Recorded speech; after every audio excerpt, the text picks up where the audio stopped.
ഈ 3 ഇൻഗ്രീഡിയൻസ് വെച്ചിട്ട് നമുക്കൊരു ഐറ്റം ഉണ്ടാക്കാം. സംഭവം സിമ്പിളാണ് ട്ടോ. കുറേ ആയിട്ട് റീൽസിലും ഷോർട്സിലും അതേപോലത്തെ തമിഴ് മൂവീസിലൊക്കെ ഇങ്ങനെ കാണുമ്പോൾ ഉണ്ടാക്കണം എന്ന് വിചാരിക്കുന്നതാണ്. പക്ഷെ ഇപ്പോഴാണ് സമയം കിട്ടിയത്. Bun butter jam. സംഭവം സിമ്പിളാണ്. നമ്മളെടുത്തിട്ടുള്ള ബണ്ണിന്റെ നടു മുറിക്കാം. എന്നിട്ട് 2 സൈഡിലും അതായത് ഒരു സൈഡിൽ ബട്ടറും ഒരു സൈഡിൽ നമ്മുടെ ജാമും ഇഷ്ടമുള്ള ജാം എടുക്കാം. ഞാൻ മിക്സഡ് ഫ്രൂട്ട് ജാമാണ് എടുത്തത്. പിന്നെ ഞാൻ ഉണ്ടാക്കുന്ന സമയത്ത് എന്തെങ്കിലുമൊക്കെ ഇങ്ങനെ സംസാരിച്ചുകൊണ്ടേയിരിക്കും. ഞാൻ ഒറ്റയ്ക്കാണെങ്കിൽ പോലും എന്നോട് തന്നെ ഇരുന്ന് സംസാരിക്കാനാണ്. അതുകൊണ്ട് വീഡിയോയിൽ എന്തൊക്കെയോ ഞാൻ പറയുന്നുണ്ട്. അത് കാര്യമാക്കണം. ഇതൊരു സാറ്റിസ്ഫാക്ഷൻ ലെവൽ അത് അബ്ബാരാണല്ലേ ബട്ടർ ഇങ്ങനെ തേക്കുമ്പോൾ കിട്ടുന്നത്.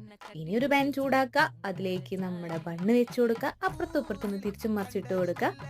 അത്യാവശ്യം ആ ഒരു ഭാഗമൊക്കെ ഒന്ന് മൊരിഞ്ഞ് കിട്ടുന്ന വരെ മതി. അപ്പുറത്തും ഇപ്പുറത്തും ഒന്ന് മറിച്ചിട്ടിട്ട് ജസ്റ്റ് ഒന്ന് പ്രസ് ചെയ്ത് കുക്ക് ചെയ്തെടുക്കുക.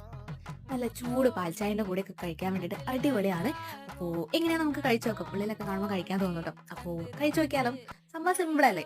എനിക്ക് ഇഷ്ടപ്പെട്ടു, അച്ഛനും ഇഷ്ടപ്പെട്ടു. ചായയുടെ കൂടെ അടിപൊളിയാണ്. അപ്പോൾ എല്ലാവരും ഒന്ന് ട്രൈ ചെയ്ത് നോക്കുക. Thanks for watching.